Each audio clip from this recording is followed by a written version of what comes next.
Hi there, it's good to see you. I'm Penn Wood, President of the Museum Guild. We have a great new exhibit I want to show you. Also, I want you to meet the artist who created it.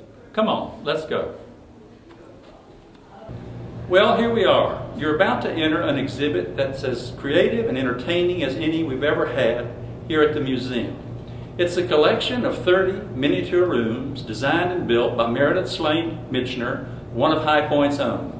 Here is one of them. It's called Art in New York, and it was inspired by an apartment owned by a friend of Meredith's.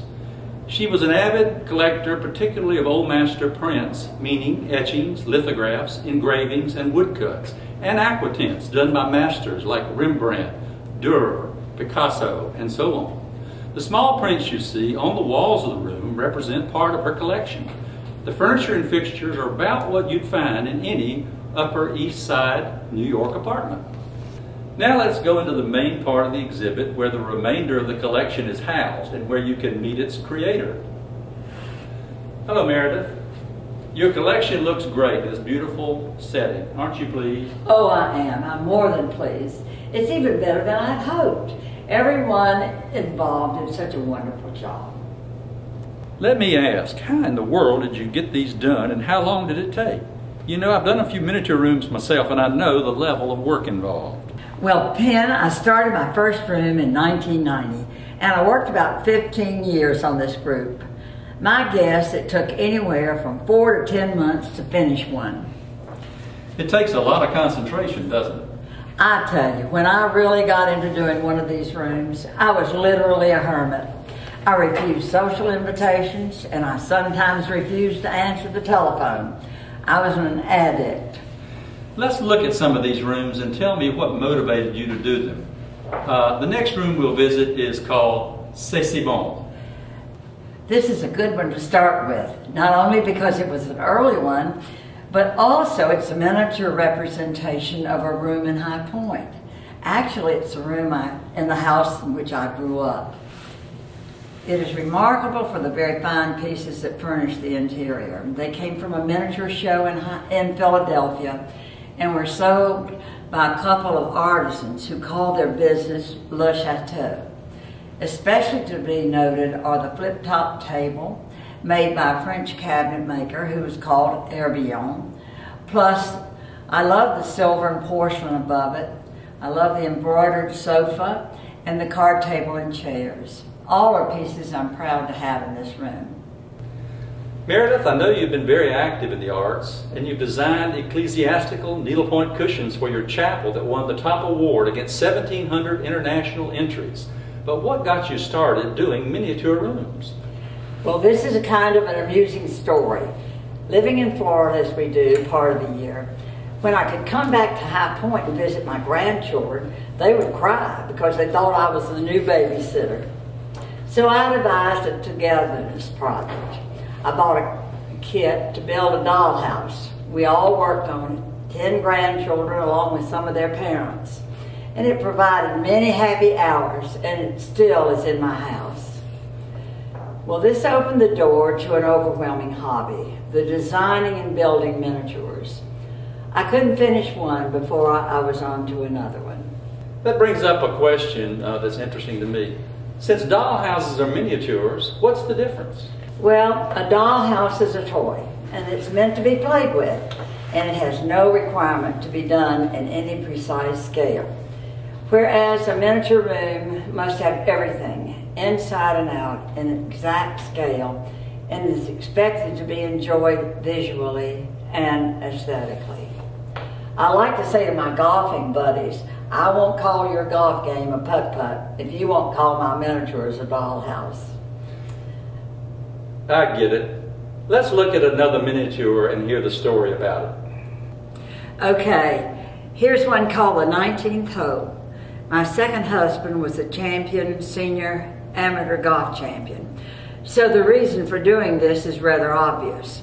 I used his collection of ball markers from around the world to pave the porch, and some of his awards adorn the high ledge. Notice that the phone is off the hook, so the wife can't call in. I'll bet the golfers will enjoy seeing this one. What's next? Do you have any rooms that are representative of other countries? Yes, I do. But first I want to show you one that's probably everybody's favorite. I think it's even mine too. It's my Christmas room. There's a lot going on here, and a lot you'll notice. For instance, the entrance hall is decorated with Christmas symbols of the birth of Christ. On the table is a nativity. In the living room, there are many symbols of Santa. The stockings are hung on the mantle, and they're done in needlepoint at 1,600 stitches to the inch. Now, Daddy's dressing room shows Santa's suit, all ready for the big day. His present has already been opened early, and Santa's elf has helped himself to the liquor, along with Scruffy the dog, who is slightly tipsy. Daddy doesn't like criticism, so the suggestion box is hung up high. Interestingly, there are two ratios to this room. Everything below the balcony is 1 to 12, while the balcony is 1 to 24. The reason is that 1 to 12 scale on the balcony would have overpowered everything else. Now back to the subject of other countries. What rooms did you do that represent foreign countries? You have a miniature that's called Monet's Kitchen. That certainly is French. Right. And Orangerie is Italian, and Victorian Kitchen is very decidedly English. Now I'll show you a room that's a bit different. I met a native Swedish miniaturist who created miniature furniture as she had known it back in Sweden. I bought a number of pieces from her, which led me into doing some research on Swedish culture. I discovered that there was an itinerant painter who made his living by going from home to home in the winter, painting the walls. His last name was Person, which was my last name at the time, so I thought it was only right to duplicate his work in my room. Since wood is so plentiful in Sweden, it was a material of choice, not only for the furniture, but for all everyday utensils. Fascinating. Okay, before we conclude, let's take a quick look around the exhibit and get an idea of what a great variety there is in this collection. There's something to interest everybody.